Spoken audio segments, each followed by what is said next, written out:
परिवर्तन वार्ता आपको रखे आगे, साझा करे बातें। वंदे मातरम के 150 साल पूरे होने पर प्रज्ञान फाउंडेशन ने कुछ अलग अंदाज में जश्न मनाया। दोस्तों, दर्शकों, साथियों को नमस्कार। आज परिवर्तन वार्ता बताएंगे एक अलग अंदाज का जश्न। वंदे मातरम के 150 साल के उपलक्ष्य में कई जगह पर कार्यक्रम हुए। सभी लोग अपने अपने तरीके से जश्न मनाया। कहीं दीप जलाए गए, कहीं रैली निकाली गई, तो कहीं राष्ट्रीय झंडा फहराया गया। आलोचना सभा भी आयोजित की गई। लेकिन प्रज्ञान फाउंडेशन ने कोलकाता में अपने कार्यालय सभा हाल में स्वतंत्रता सेनानियों के परिवारों के साथ इस साल एक अलग अंदाज में जश्न मनाया। कार्यक्रम की शुरुआत राष्ट्रीय गीत वंदे मातरम से हुई और इसके बाद जन गण मन भारत का राष्ट्रगान गाया गया। प्रफुल्ल चंद्र सेन, भारतीय राजनीतिज्ञ और स्वतंत्रता कार्यकर्ता, और देशबंधु चित्तरंजन दास के परिवार सदस्य उपस्थित होकर कार्यक्रम को क्रांतिकारी समय के दौर से परिचित करवाया। देवेंद्र नाथ घोष के परिवार सदस्य ने तथ्यों को इकट्ठा करके इस गीत के अनजाने पहलुओं को उजागर किया। संयोजक डॉक्टर सुरेश कुमार अग्रवाल, प्रज्ञान फाउंडेशन के प्रतिष्ठापक, ने सभी को फाउंडेशन के उद्देश्य और कार्य के बारे में जानकारी दी। मधुमेह नाथ, सम्मानित स्वतंत्रता सेनानी परिवार से अतिथि प्रोफेसर प्रसाद रंजन दास, पूर्वी सेन, रमा राय और अन्य स्वतंत्रता सेनानी परिवार के सदस्यों ने अपने संक्षेप वक्तव्य रखकर अपने परिवार के देश प्रेम और योगदान से उपस्थित लोगों को अवगत करवाया। विशेष आमंत्रित अतिथि विभास मजुमदार, विजय रंजन रक्षित, A.S. सील और कई संस्थाओं के आमंत्रित लोग उपस्थित होकर कार्यक्रम को सफल बनाया। प्रज्ञान फाउंडेशन में योग और ध्यान के माध्यम से शारीरिक एवं मानसिक तनाव से मुक्ति के बारे में बताया जाता है। मिलकर कार्यक्रम करने के लिए आह्वान किया गया। धन्यवाद कि आपने इस वीडियो को देखा। कृपया चैनल को सब्सक्राइब करें।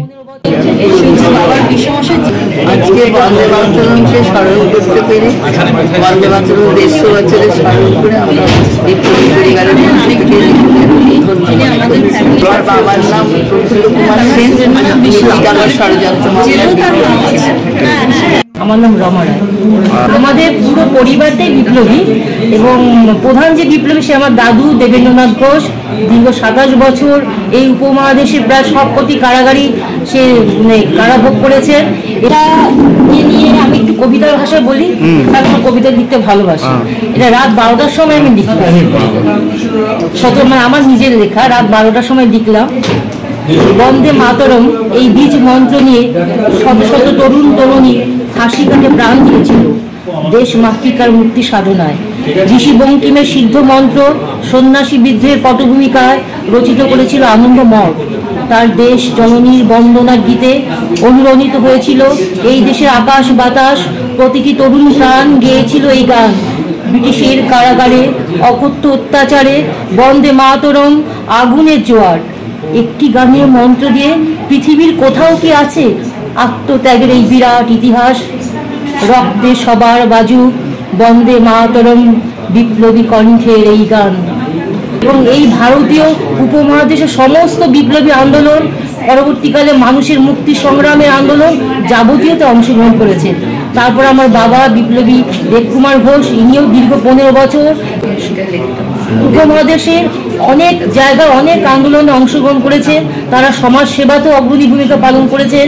পিছিয়ে পড়া মানুষের তারা অগ্রদূত ছিলেন। তারা জন্মেছিলেন কিন্তু অর্থবান পরিবারে, কিন্তু নিজেদের ধন দৌলত সমস্ত কিছু, পরিশ্রম, মেধা সব কিছু উজাড় করে দান করতেন। এক ধরনের এটা সমাজতান্ত্রিক চিন্তাভাবনা না। তারপরে আমার ঠাকুমা ছিলেন বরিশাল শহরে। সেই সব বিপ্লবীদের রান্না রাতে অন্ধকারের মধ্যে করা হতো, কারণ বাড়িতে যারা কাজ করতেন তারা যাতে টেন না পায়, অন্ধকারের মধ্যে জঙ্গলের মধ্যে দিয়ে সেই খাবার পাস করা হতো। এটা আমাদের কাকুদের মুখে শুনেছি। এবং এই কর্মকাণ্ডগুলি চালিয়ে যাচ্ছিলেন, কিন্তু একটা সময় আমার দাদু ধরা পড়ে। তাতে আমার দাদুর আবার জেল হয়। সেই ভাবধারা থেকেই এই বিপ্লবীদের কর্মকাণ্ড সম্বন্ধে আমার এবং নেতাজি সুভাষচন্দ্র যখন বসু 1940 সালে বরিশাল শহরে এসেছিলেন, আমার ঠাকুমা রান্না করে খাবার পাঠিয়ে দিতেন আর কি।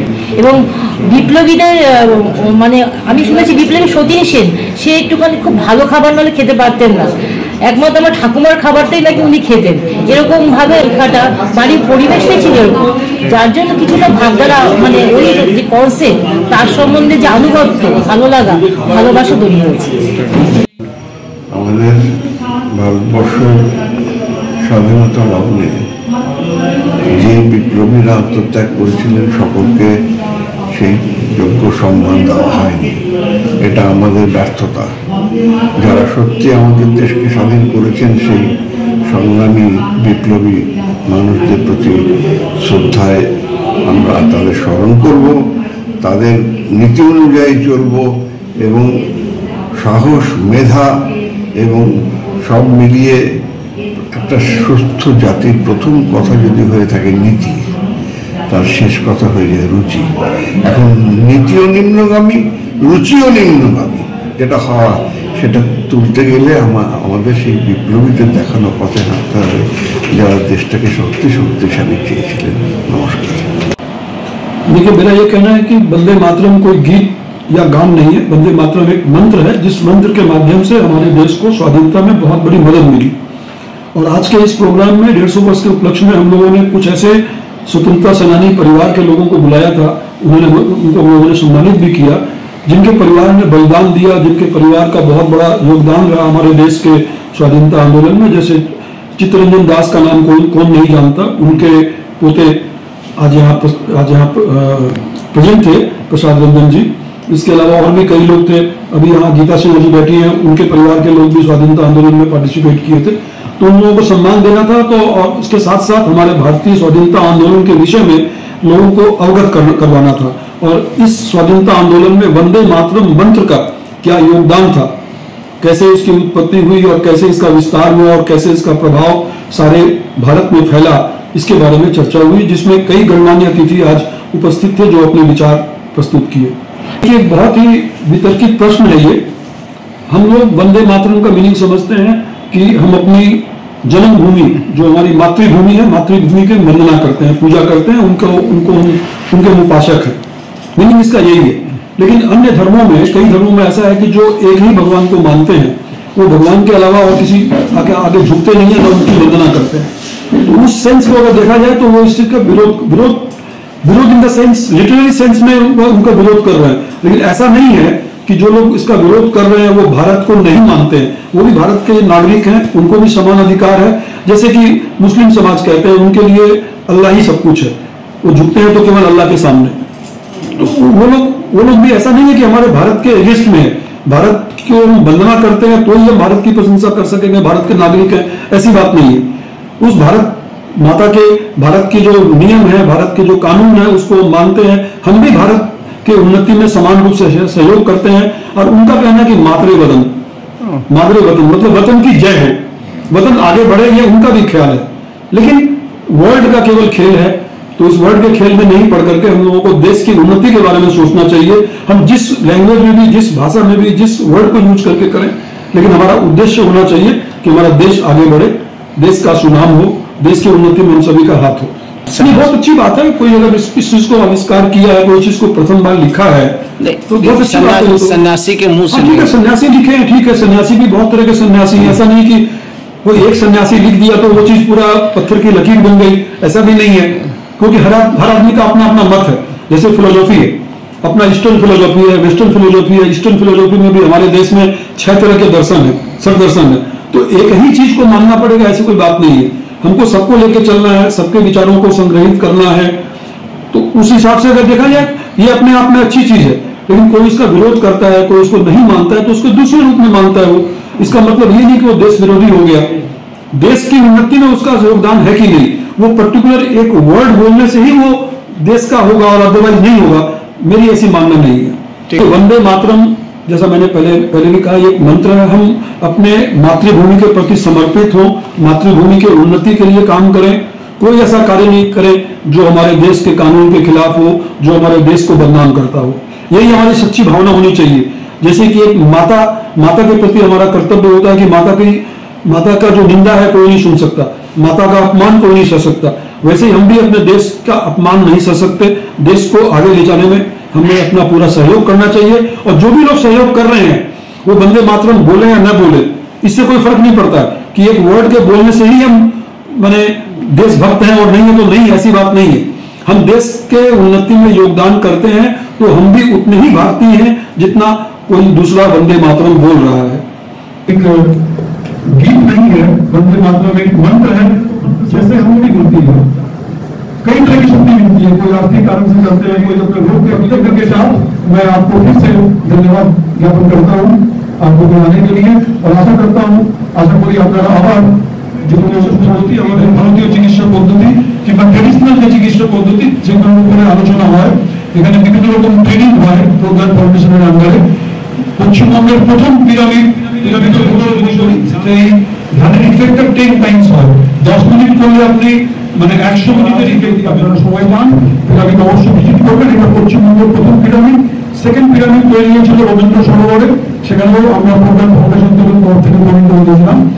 তারপরে কারোর থেকে আমরা ধ্যান করতে পারি। ধ্যান আমরা জানি যে ভারতীয় সভ্যতা, ভারতীয় সংস্কৃতি এবং আমাদের মানে একটা বিশেষ অঙ্গ আধ্যাত্মিক জগতের জন্য ইন্ডিয়ান সিভিলাইজেশন, এগুলোর উপরেই আমরা কাজ করি। এবং যেটা আমাদের যে সংগঠনগুলো রয়েছে, বিভিন্ন সংগঠন, তার সাথে অ্যালাইনমেন্ট রয়েছে। হয়তো ডাইরেক্টলি আমরা জিনিসগুলোকে সারা বিশ্বের সাথে তুলে ধরবো। এবং এই চর্চাগুলো করার জন্য আমি বিশ্বের প্রায় 56 দেশে ঘুরেছি এবং ভালো বুঝি। তো এই কয়েকটা কথা নিজের সম্বন্ধে বললাম, তবে আপনারা এখানে আপনার সাথে আজকে সেকেন্ড পরিচয়, আপনিও আমাদের সঙ্গে থাকবেন। বন্ধুদের সাথে আজকে প্রথম পরিচয়, আপনিও সঙ্গে থাকবেন। আর আপনারা যারা বিপ্লবী পরিবার থেকে আসছে, নিজের পরিচয় এবং এই সকালে আমরা একসাথে অনুভব করি। আর সুবিধাবাবুর যে এনার্জেটিক যে ক্ষমতা, যে সাংগঠনিক ক্ষমতা আজকে এখানে আমরা পেয়েছি, সুবিধাবাবুর জন্য একটা বিশেষ হাতটা নেব।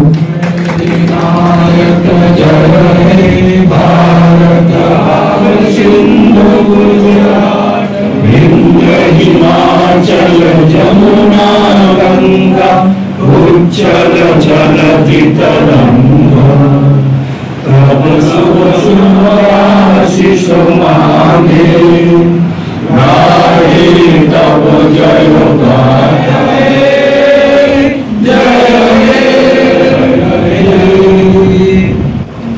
আমি প্রফেসর প্রসাদ রঞ্জন সংগ্রামীদের বীজ মন্ত্র বলতে পারেন।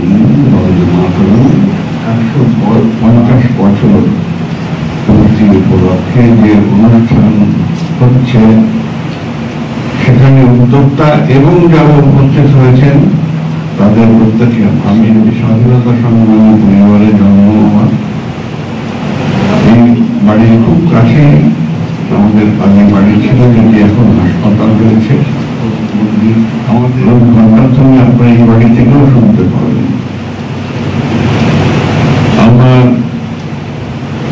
পরিবারের কথা বলার আগে এই প্রজন্মের কাছে কিছু বার্তা দিতে চাই, যেটা পৌঁছানো খুব দরকার। কারণ দেশকে গড়তে চেয়েছিলাম, সেটা এখনো সম্পূর্ণ হয়নি। পরবর্তী প্রজন্মের দায়িত্ব আছে আমাদের ভুলগুলো শুধরে নিয়ে দেশটাকে আবার জগৎ সবাই সৃষ্টি করা শুনতে পারে। লেখা হয়েছিল সম্ভবত 1870 থেকে 75-এর মধ্যে। 1882 সালে আনন্দমাঠ পত্রিকা এবং গল্প উপন্যাস publication, but the song was written before that. বিশুদ্ধ সংস্কৃতি গানটা শুরু আমি এসেন্সিয়ালি বাংলাকে নিয়ে লেখা, কারণ 7 কোটিতে ভারতের পপুলেশন, বাংলার পপুলেশন তো কোটি দ্রুত করে বড় হয়, দ্রুত হাত দিয়ে নিঃশক্ত কোটি হয়। সিপাহী বিদ্রোহ তখন শেষ হয়েছে, পরাস্ত হয়েছে। সেই সময়ের পর থেকে বন্দে মাতরম এই মন্ত্রটা জাতীয়তাবাদীরা গ্রহণ করলেন তাদের সংগ্রামের বীজ মন্ত্র হিসেবে। এই প্রাণ, এই বন্দে মাতরম ধ্বনি কণ্ঠে নিয়ে ব্রিটিশদের বিরুদ্ধে কঠোরে কিনতে হয়, প্রাণ দিয়ে কিনতে হয়, ওই জীবন সর্বস্ব, তার সঙ্গে ভক্তি। তাদের কোন বিচার হয়নি, মুখ ট্রায়াল হয়নি। জার্মানিতে হয়েছিল লালকেল্লায় ঘটা করে বিচার সভা হচ্ছে, কারণ যারা দেশকে উদ্ধার করতে গেছিল। কি অদ্ভুত কথা! বিপ্লবীদের অবর্ণনীয় অত্যাচার করেছিল, হোক, কামাখ্যা সেন হোক, কারো কোনো বিচার হয় স্বাধীনতা, সেটা হয় নাকি? এইখানেই তো বড় we did not achieve the real independence that they deserved. ক্ষমতার পরে সেই আবর্জনা ভেসে বেড়াচ্ছে। আপনাদের সতর্ক থাকতে হবে যেন কোনোদিন দেশটা আমার কোনো অন্য রূপ পায়। সেই আবর্জনাগুলো যেন আবার না আসে, সেগুলো তারাই দেশটাকে পলিউট করে। আপনারা একমাত্র ফ্লোটিং গার্বেজকে দূর করতে হবে। The second war of independence will be not a war against the colony, it is the war against corruption. খুব শক্ত, ইংরেজ চালানো থেকেও ভ্রষ্ট নির্বাচন চালানো। এই দ্বিতীয় যুদ্ধটা আসতে চলেছে। আমি স্বপ্ন দেখছি আমার পূর্বপুরুষের স্বপ্ন যেন সার্থক হয়, আপনাদের সবার স্বপ্ন যেন সার্থক হয়। আমরা যেন একটি শক্তিশালী, এখানে শিক্ষা স্বাস্থ্য নিয়ে দুর্নীতি নেই, যেখানে শিল্প আমার লোকে বেশি করবে, যাতে পালিয়ে যাবে না, এইরকম একটা দেশের স্বপ্ন ছোটবেলার থেকে দেখছি। আশা করি বজায় রেখে দেখে যাবো। আপনারা দেখবেন পরবর্তী প্রজন্ম যেন সেটা করে। সবার জন্য আমার আরেকবার সেলিউট, বন্দে মাতরম, জয় হিন্দ।